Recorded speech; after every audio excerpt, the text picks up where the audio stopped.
So hello guys, welcome back to the channel and we are up with another Salesforce mock interview. So without any delay, let's get started.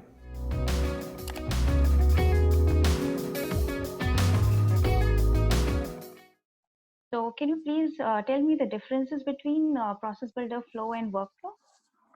Yeah, coming to workflow, we can perform actions like updating a field and sending an email alert and creating a task and outbound message. Where coming as process builder, we can automate many things like we can submit a record for approval. We can post something in Chatter, and we can also call an Apex class. But the Apex class method should be an invocable method. And also we can send an email alert as well. And also we can call an auto launch flow from the process builder, and Okay. we can also invoke a process from it. So coming to flows, right? So Yeah. flows, we can create records, update records, delete records, and we can also call apex actions, and there are some quick actions like that. And the main difference between the process builder and the workflow is we can update the related records as well in process builder and flows, but we can't achieve this using workflows. And coming to the difference between the process builders and triggers is, so Mhm. if we want to, I mean, if you want to perform any operation before the record is inserted, it's only possible through trigger. But coming to the new, I think in new summer 20 release in flows, Salesforce released a new feature like we can add after insert logic and before insert logic in flows as well. That's a pretty cool feature. Yeah, this Yes, is the that is basic. what I was about to tell you later. Yeah. Yes, yeah. And we So can't that's great. so the main drawback here is, if you want to perform any operation after the record is deleted or before the record is deleted, it's not possible through workflows, process builders and flows. It's only possible through triggers. Yes, Yeah. agree. So in case of Flow, when since you have worked upon Flow as well, so Yes. whenever the operation is finished, like when we press the finish button, we wanted to navigate to the detail page of a particular record. So how is it possible? uh, So as I'm in, not sure. Yeah. okay, let me elaborate my question more. Yeah. So Okay. as in, I'm using the record create element of the inside the flow for creating a case record. So I wanted to navigate to that particular case ID once I click on the finish. Okay. Okay, got it. No idea, Nidhi. I mean, I did not got this scenario in real time. Do you have any idea Okay. about it? Yeah. Yes, yes, I mean, I will can you tell please? you. Yeah. Yeah. So what we usually do, we have the feature of the return URL. So Okay.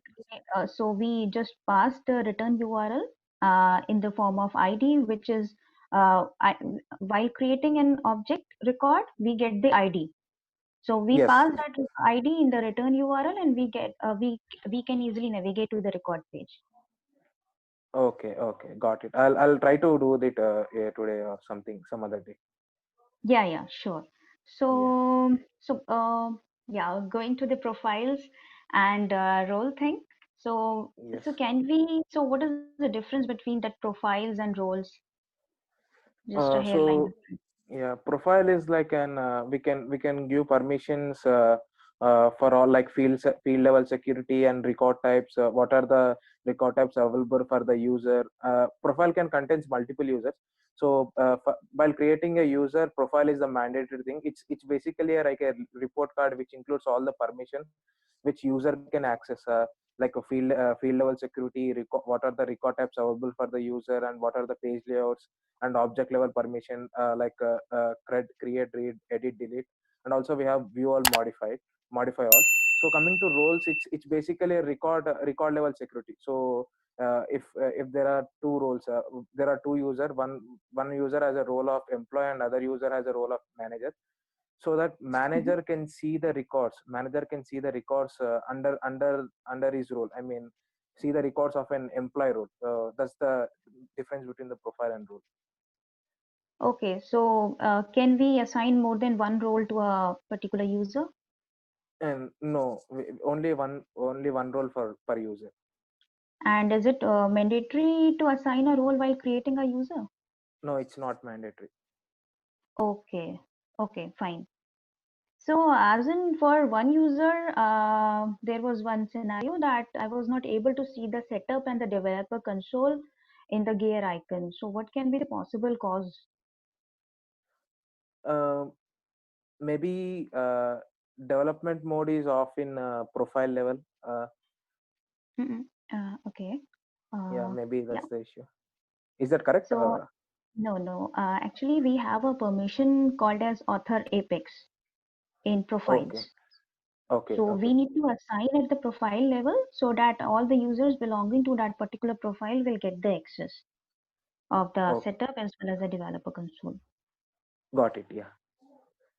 Okay, so now going to the view state thing. So have you experienced the view state error ever in your projects? No, actually, I started my career with Lightning development, so I was not more into Visual Force pages, so I did not get chance to build the VF pages in real time. I was Okay, more so into do you, Lightning. yeah, so that's okay that you started your career with Lightning. That's Yeah. good.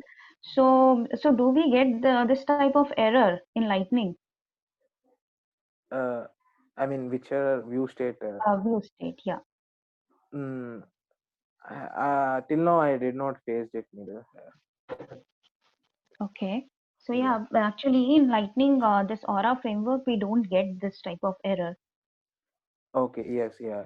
Okay. Okay. Yeah. So yeah, so moving over to the Apex trigger. So what are the best practices of writing an Apex trigger? So one of the best practices, so to avoid the governor limits, I'll not use a sockpal or DML statement in for loop, and I also avoid to use nested loops like a for loop inside a for loop. Instead of, I'll go with something like collections using maps or something like that. And I also, instead of writing a logic in the trigger, I'll try to call an handler class from it, so that I'll try to put the reusable code in that handler class and call that class from the trigger. And the best practice what I follow is, I'll use an interface framework, trigger handler interface framework. It's a good practice.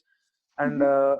and other thing is, so if I want to make a web service call, I'll use asynchronous Apex, like calling a future method from the Apex trigger. Uh, this is the good practices which I follow.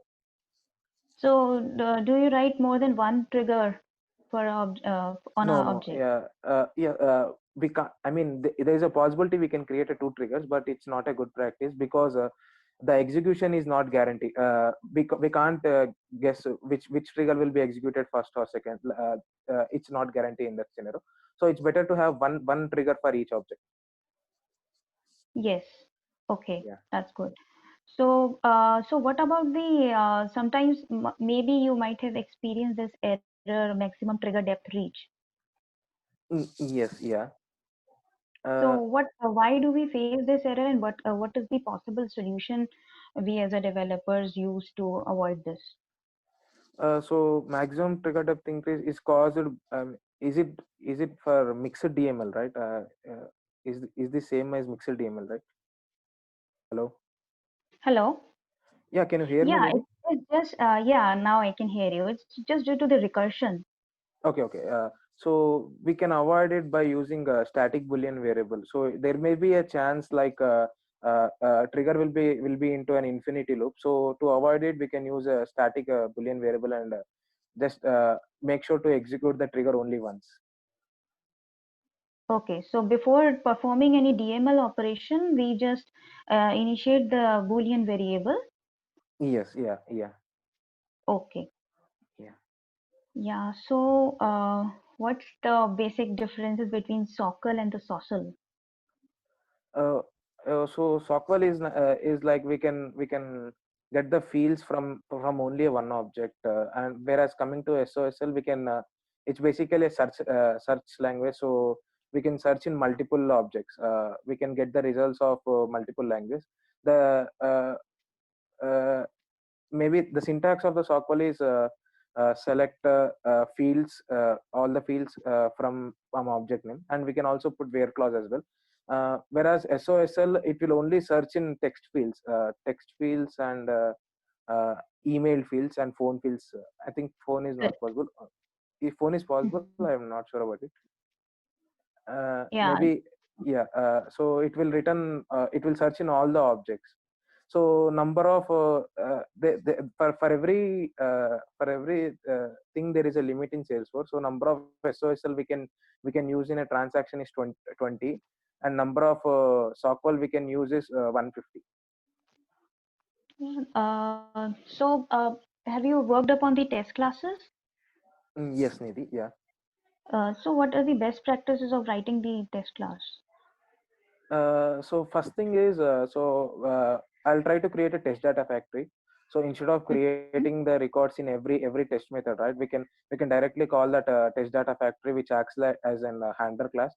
So it will give all the records for us. So the best practice is always never use at the rate test start see all data is equal to true, because it may cause there may be a chance of test class may fail while deploying the code.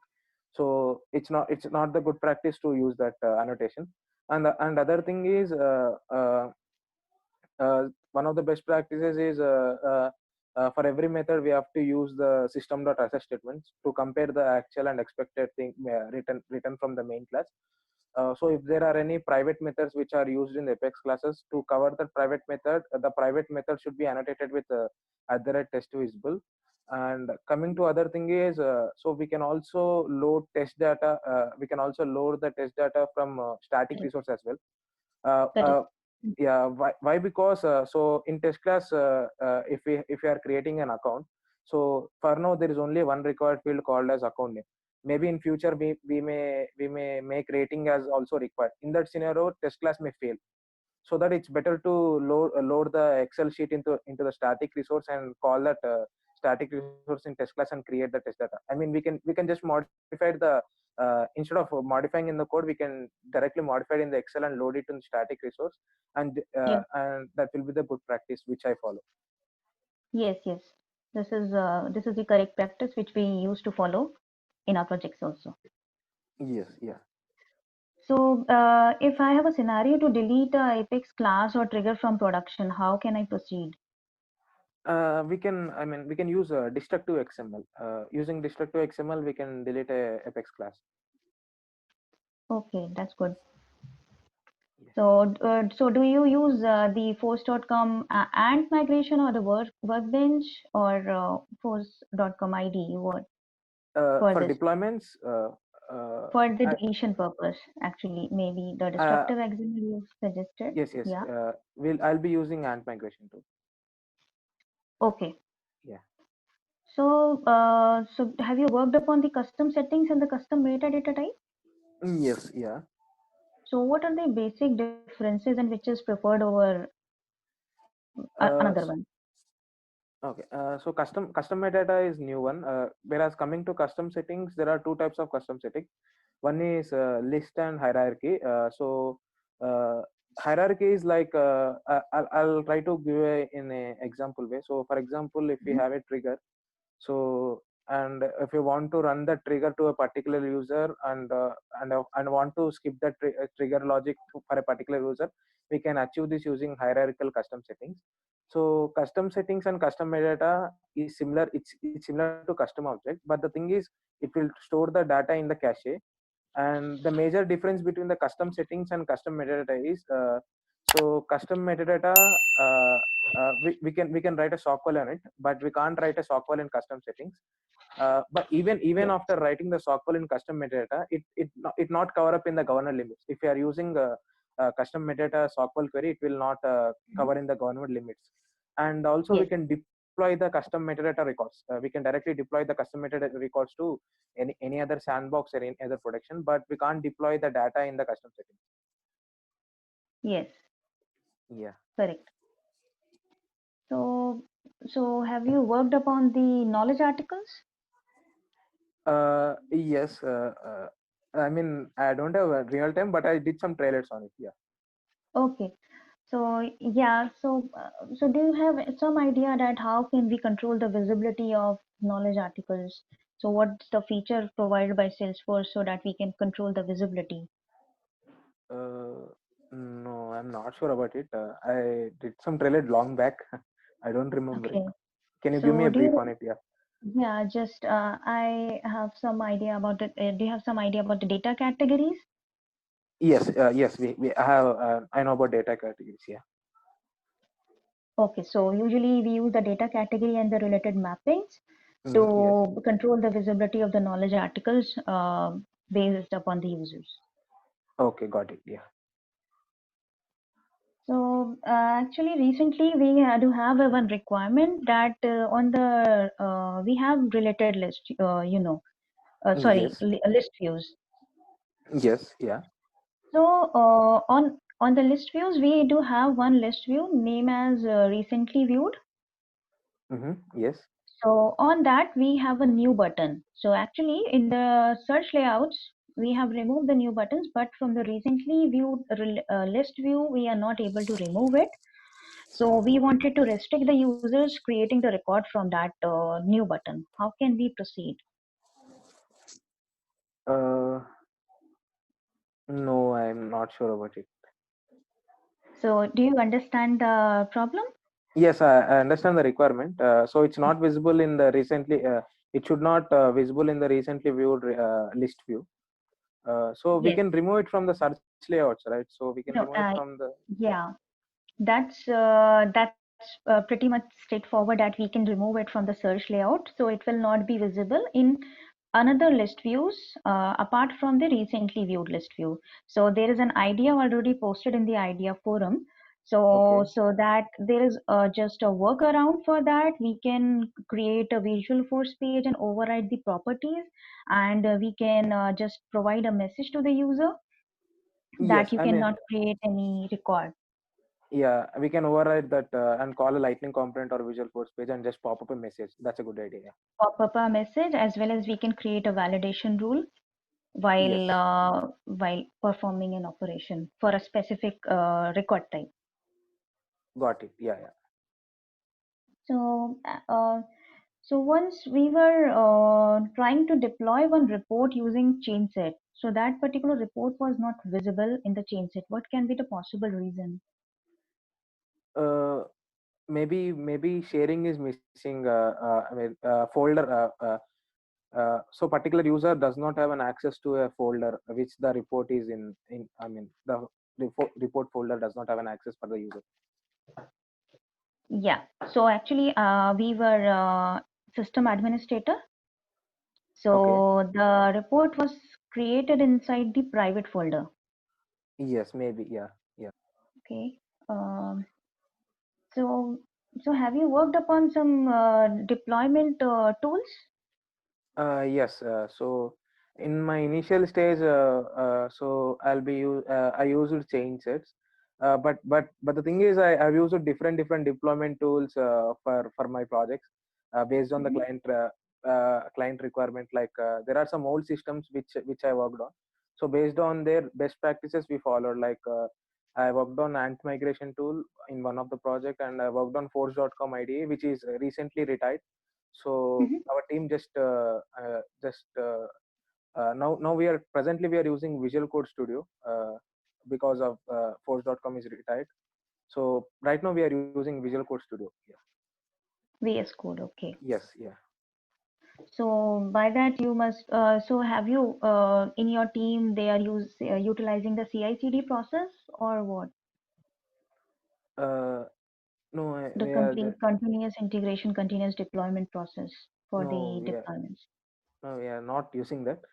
Just we'll be using in Bitbucket to versioning our code. Like every change which is done on the code will be committing into the Bitbucket and just we'll do versioning and just deploy it to the other organization.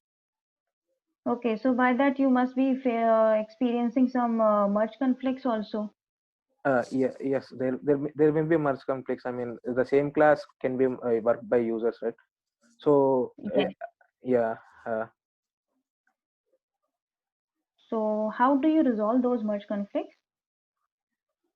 uh, I mean, so I think till now we did not require that.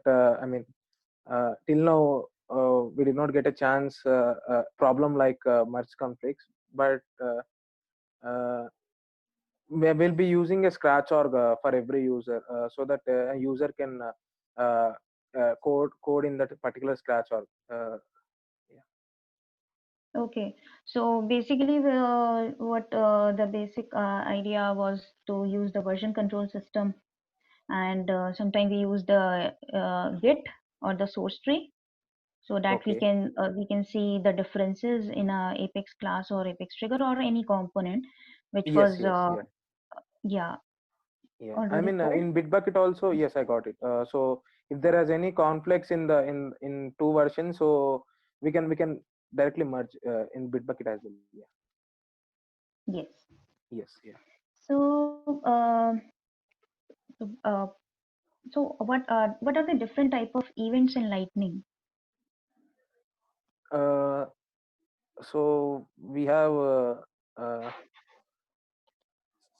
like we have platform events which uh, it's basically like an uh, throwing a notification to the user, like we can raise a platform event.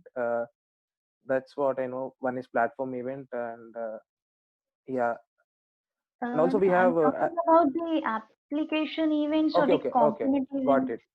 Yeah, got it.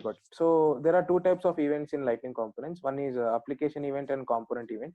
So component event is passing an attribute between communication between the two components is known as we can communicate between the two components using events. One is a component event and other is application event.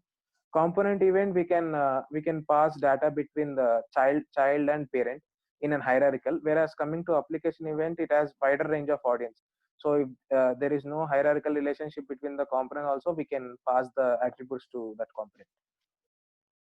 Okay. Yeah. So altogether, so we have also the system events and the Yes. component events and application events, browser events. Okay. Yeah. I heard So, about it, but I'm not sure mhm. about the browser event. Can you give me that any brief on it? So maybe will not tell you the proper descriptive way, Yeah. No but you can problem. just Yeah. search Yeah. like Sure. these are the four events which we keep in practice. So, but the most important ones are the component events and the application events. Hmm. So yeah, and so is Lightning an MVC framework? Yes. Yeah. No, it's Lightning not. is MVCC. Lightning is MVCC. MVCC. Model View Client Side Controller and Server Side Controller. It has two controllers. One is client side controller and server side controller. So which is server side and which is client side? Client side is JavaScript, Lightning JS, Lightning Helper, and server side controller is Apex backend. Apex backend. Yeah. Yeah. So yeah, and have you heard about the collections in Apex? Yes, there are three types of collections in Apex. One is list and set and maps. So list is we can list may contains a list of IDs, list of strings. It supports the duplicate values, but coming to set, it does not allow the duplicate values. Coming to map, it's a key value pair where we can get the value based on the key. So which one is the ordered? Uh, I think it's uh, set is ordered, I guess. No, set is unordered and the list is ordered. Okay, okay, yeah. So so when we so usually so let us suppose we have multiple keys for the map, like Okay. a represent a for a comma apple, a comma banana, a comma orange. So what will be the final result of this map? So how So the it map has on logic works? key has only key should not have a duplicate. All key should be unique. So whichever the last thing will be in the map. For example, A and orange will be the only thing in the map. Yes, correct. Yeah. So so do you can you please name me some of the lightning based components? I mean the component bundles you are asking. So some of the Lightning based components which are provided by Salesforce, like Lightning data table Okay, or okay. yeah, Yeah, yeah. like those. Lightning data table one, Lightning input, Lightning input email, Lightning button, which has some variant like brand neutral, destructive success, and Lightning layout, Lightning card, uh, and also we have Lightning layout item, and Okay, yeah, sure. yeah. No, that's okay. So do you have some idea about the interfaces which we implement in Lightning while creating a Aura component? No, I never. I mean, I never use. I got Lightning interface. I So don't. Yeah. Tell me, please. Yeah. interfaces are just like when we wanted to expose a Lightning component to some like we wanted to expose a Lightning component to a to one Lightning page or Okay, okay. Yeah, got it, got it. I thought of Lightning interface. I thought of you are asking about Lightning interface. So we can implement Lightning available for community pages for quick action. Force colon has record ID. Force colon has S object name. For record page like that. Is it correct, right? yes, yes. Yeah. I mean, I So thought like you are asking about that Lightning interface. So that's what I confused. yes, so these are some of the implements keyword Yeah, after yeah. remember. First thing that about the browser events. Browser events are nothing. Those are the events that we uh, handle on chains or like on click, on double click, on mouse over. Whatever Okay, the okay. events that are available by default by HTML, those are the browser events. Okay. And then system events are the events like you have got on in it. You have got some other events that your Aura components provide by default. You no need to develop anything. Okay, okay. Okay. So Yeah. there is one scenario for me. Suppose that I have a custom object which I wanted to send to the system before that gets saved into the Salesforce. Okay. So again, Okay. I'll repeat. There is a custom object. When I click on save button, I wanted to send that record to the external system. External system will perform some calculation and then will revert back with some response to me. And then once I get the response, then after I need to save that record. If there is any error, I don't need to save that record. How I can do that? We can use we can call a future method in before insert or before update trigger. Okay, but in case of future method will run in async. I don't know. There are possibilities my record will get saved before the future method uh, Uh, executes. Even future method doesn't return anything. yes, yes. So in that scenario, we can go ahead and create a custom Lightning component and just perform the logic after the save button, or we can override that save button logic, right? So Okay, how we can override that save button? uh, no idea, Amit. Okay, so can we override save button? Uh, I saw in something article. I just heard about it, but I'm not sure about it. Okay, so basically to your answer is correct. We need to override the save button. But in Yeah. order to override the save button, we have to override the complete new record. That means we need to override the new button.